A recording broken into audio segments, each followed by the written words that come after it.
A Tatiane Salles, ela perguntou aqui o seguinte: como o Brasil pode aproveitar o rearranjo nas cadeias globais de valor em benefício próprio?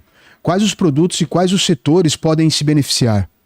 Olha, como eu falei, né, eu acho que em primeiro lugar, a China terá uma maior demanda por produtos brasileiros. O Brasil e os Estados Unidos competem para ter acesso ao mercado chinês.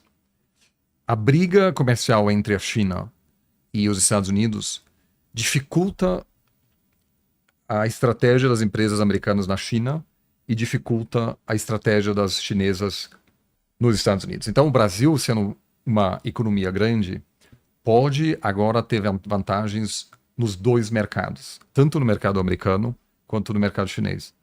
No mercado chinês, isso é, acima de tudo, são commodities, né? É soja, etc. Os Estados Unidos produzem soja que vai ficar mais cara na China. Então, aí eu vejo uma grande oportunidade. Uma série de produtos industriais brasileiros que hoje acabam sendo mais baratos nos Estados Unidos do que os produtos chineses. Então, algumas vantagens aí. Eu acho que se eu tivesse que criar categorias de países muito ferradas, assim, que vão ser brutalmente impactadas negativamente, países que serão impactados mais ou menos, e países menos impactados que até podem tirar algumas vantagens, o Brasil certamente faz parte desse terceiro grupo. Eu diria que do grupo que mais se ferra, Vietnã, Camboja, Estados Unidos, né? Porque todo mundo enfrenta agora tarifas elevadas de um país, que são os Estados Unidos. Os Estados Unidos enfrentam de todos. Então, assim, o choque inflacionário pode ser muito relevante nos Estados Unidos. Pode ter uma queda de dominó de outros países também quererem taxar o Brasil ou taxarem outros entre si. Sim, esse risco existe e isso aconteceu nos anos 30. Ah, é? Aliás, e que isso é muito interessante, quando o Partido Republicano impôs as tarifas elevadas nos anos 30, perdeu o Congresso por 60 anos. Ou seja, nunca mais obteve maioria no Congresso, só nos anos 40, em 2 eleições. O restante, por 60 anos. Nunca mais, ou seja, pagou um preço muito alto. E tem pessoas, eles só falam isso nos bastidores. Alguns até falaram abertamente. Alguns políticos estão dizendo, olha, se a gente fizer realmente isso, a gente ferra o Partido Republicano por décadas. Porque o eleitor vai lembrar dessa cagada que a gente fez. Então, assim, aquilo que o Trump tá propondo não é inédito, já foi feito. Inclusive, no final, em 1890 também, aí nos anos 30, e sempre o partido foi punido severamente pelos eleitores. E por isso eu te digo, assim, o que levou o Trump ao poder foi a inflação. As pessoas são muito sensíveis à inflação. Não é nada pior de você levar a mesma quantidade de dinheiro ao supermercado e voltar com a metade dos produtos. E para uma economia estável é muito fácil de perceber isso. Muito ruim. Muito ruim para os mais pobres. Assim, aqui no Brasil foi igual. A elite econômica consegue se proteger da inflação. O pobre recebe seu salário, precisa logo correr para a loja, comprar as coisas. Ver, assim. Então, assim, isso... E na maioria dos países do mundo, a maioria dos eleitores não fazem parte da elite econômica. Inflação e tarifas ferram os mais pobres. Isso tem sempre sido assim. Então, no caso brasileiro, assim, você estava perguntando assim, nos anos 30 causou uma guerra comercial generalizada. E agora também pode acontecer. Isso é o grande drama do governo brasileiro agora, vai ser o seguinte. O Brasil vai vender mais commodities para os chineses e talvez mais sapatos e alguns produtos para os americanos, substituindo os produtos que já não podem circular entre China e Estados Unidos. Mas vão chegar tantos produtos industrializados da China aqui a um preço muito baixo que o Brasil vai ter que levar as tarifas contra produtos chineses. E a China pode dizer, mas vocês não dependem da gente? Então vamos aumentar as nossas tarifas contra os commodities de vocês, a não ser que vocês recuem com as tarifas brasileiras contra os chineses. E aí eu acho muito difícil, assim, porque eu sempre digo assim, o Brasil, qualquer país, sempre precisa pensar, nunca pode depender excessivamente de um país. Pois é. Então, assim, as Forças Armadas brasileiras estão certas ao reduzirem sua dependência dos Estados Unidos? Sim. Mas a economia brasileira é tão dependente hoje da China que se isso causa uma briga e o Xi Jinping pega o telefone e fala pro Lula, olha, você não pode assim, você não pode aumentar tanto as tarifas contra assim, brinquedos chineses, que agora estão super se ferrando no mercado americano. Tanto que as ações de todos os produtores de brinquedos dos Estados Unidos colapsaram. Em parte porque se uma família classe média baixa precisa economizar, qual a primeira coisa? É o item que não precisa mesmo. Então vai comprar menos brinquedo. É muito interessante ver que as ações que mais sofreram nos Estados Unidos foram, por exemplo, de linhas aéreas tradicionais, United, Delta. Quem sofreu menos foi a Southwest, que é uma linha aérea de baixo custo. Então, a expectativa é que as pessoas façam um downgrade, assim, eles não vão mais no avião mais novo, Sei. mais chique, com Wi-Fi, com comida e tal, vão No low cost. no low cost. Quem se deu até bem foi a Goodyear. A Goodyear produz pneus de reposição, 80%. Então, as ações da Goodyear aumentaram. Por quê? Porque os investidores acham que, em função da inflação das tarifas, os americanos deixam de comprar um carro novo e vão investir mais num carro velho e, portanto, vão ter que comprar mais Pneu que vai gastar, já tá gasto. já tá gasto, então comprou só pneu em vez de um carro Nossa. novo e tal.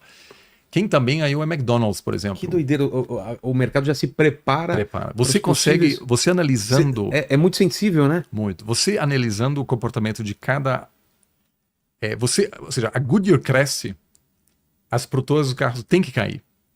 Por quê? Porque o crescimento de uma empresa que basicamente só produz pneu de reposição significa menos compra de carro. Então, Exato. mesmo na crise, alguns se mencionam. A McDonald's apreciou-se nos últimos dias. Por Por quê? quê? Porque as pessoas vão deixar de comprar bem, de jantar bem. Eles vão deixar de ir num restaurante bom Pra e vão comer no uma McDonald's. barata. Então, por exemplo, a General Mills, por exemplo, um supermercado assim, Ganha. baratérrimo, assim, ganhou. Ah. Mas a Walmart, por exemplo, um mercado com produtos um pouco mais sofisticados, perdeu muito. Entendi. Então, todo mundo, você já consegue ler. Às vezes o mercado erra, tá? Ou seja, mas a expectativa de gente que dedica suas vidas a analisar dados econômicos e prever de que forma isso impactará o consumidor, então com o veredito super claro que vai piorar. Eu tava Então- vendo, por exemplo, Madagascar, que é a principal produtor, vende, acho que quase tudo de baunilha para os Estados Unidos. Sim. Vai ser taxado e Sim. o único que perde é o próprio Estados Unidos, porque vai comprar, a Não, baunilha vai ficar mais cara. eu acho que isso é importante mencionar, porque assim, eu tenho nas redes sociais, eu tenho falado sobre isso, e aí tem gente que defende, fala, não, mas Tem que taxar equilibrar mesmo, o comércio e tal. E aí eu falo o seguinte, olha, primeiro, os Estados Unidos têm um déficit comercial com os chineses, realmente. Então, os Estados Unidos compram muito mais do que vende para a China. Então, você, teoricamente, sim, pode, por meio de tarifas, buscar equilibrar isso. Mas os Estados Unidos, com a maioria do mundo, tem um superávit. Uma balança favorável, né? E taxou mesmo assim. Então, não faz o menor... Se somos, vamos dizer, 3 países aqui, é totalmente natural de que eu possa ter um déficit comercial com você, e aí você tem mas com outro país eu tenho um superávit, e assim as coisas vão se equilibrando. Então, e a outra questão é que se você tem um déficit, um superávit, isso muda com o passar dos anos. Então, Namíbia, por exemplo, se ferrou completamente na África. Por quê? Porque tinha historicamente um déficit comercial com os Estados Unidos até 2024, que pela primeira vez, por motivos X, acabou tendo um superávit e agora foi taxado brutalmente só porque o ano base é 2024. Se tivesse sido 2023, a taxação teria sido 10%. Cara, então isso, bagunça eu pessoalmente tudo, né? acho que bagunça tudo. Praticamente não há, na ciência econômica, é muito difícil achar uma pessoa, vamos dizer, séria que esteja defendendo essa abordagem. Até mesmo pessoas que são a favor da reindustrialização, que eu já acho uma proposta não consensual, né? tem essa brincadeira do Trump lendo um livro do Guido Mantega, né? Porque, assim, e aí eu acho que um pouco é interessante que tem amigos bolsonaristas que estão agora defendendo o Trump. E fala, cara, você está defendendo o contrário, assim, você está defendendo uma política muito mais parecida com a da Dilma, né? Que foi isso também. Então, assim, eu acho que o impacto tende a ser negativo, sobretudo a curto prazo. E aí o Brasil vai ter que... o maior desafio do Brasil não é com os Estados Unidos, mas com a China. E a diplomacia brasileira precisa se preparar por uma relação, eu até digo uma crise com a China. É mesmo? Porque a China vai ser... o cenário econômico na China é péssimo também, agora, em função disso. China também depende dos Estados Unidos, e a retaliação do Xi Jinping contra os Estados Unidos vai doer muito aos próprios chineses. Entendi. Mas aí tem uma questão de orgulho nacional também envolvido, que o Xi Jinping não pode dizer aquilo que muitos líderes fizeram, indo para Mar-a-Lago e a Casa Branca, dizendo, nossa, você é o máximo. O Xi Jinping não pode fazer isso. Não tem como, né? Não tem como. A China, não. Você pode fazer isso sendo o presidente do Panamá, que vai lá e diz, nossa, o seu máximo e tal, e os seus eleitores vão entender, os chineses, não tem jeito. Então a retaliação faz parte disso. E se a pressão aumentar dos chineses, por quê? Porque estão desesperados para venderem seus produtos que não estão conseguindo mais vender nos Estados Unidos. E aí o sul global, sobretudo, vai ser inundado agora, a partir da semana que vem, vai ser inundado com produtos chineses. E aí o Lula vai ter que ter uma conversa difícil lá com a China. Eu imagino. Então acho que essa é o principal drama, não é com Trump. A reação dos Estados Unidos ao Trump. Eu achei que era mais até assim, o Brasil, eu sempre acho isso fascinante. Que se você vai para Washington, eu vou uma vez por mês para Washington. Cara, ninguém fala sobre a América Latina. A América Latina, assim, não existe. Não existe. E eu acho que é ótimo que seja assim. Então, antigamente, mas a gente precisa aqui discutir a América Latina, não sei o quê. Aí depois um diplomata brasileiro fala assim, melhor não, que tipo de... Você quer o quê? Atenção americana não é bom assim. Olha só, agora o Trump está prestando muita atenção no Panamá. Não é o tipo de atenção que nós queremos. Exato. Então, assim, os Estados Unidos voam abaixo do radar do Trump. O Trump lê, assiste televisão, sei lá o que. Ele não tá nem aí pro Brasil. Ele tá muito interessado em outras regiões.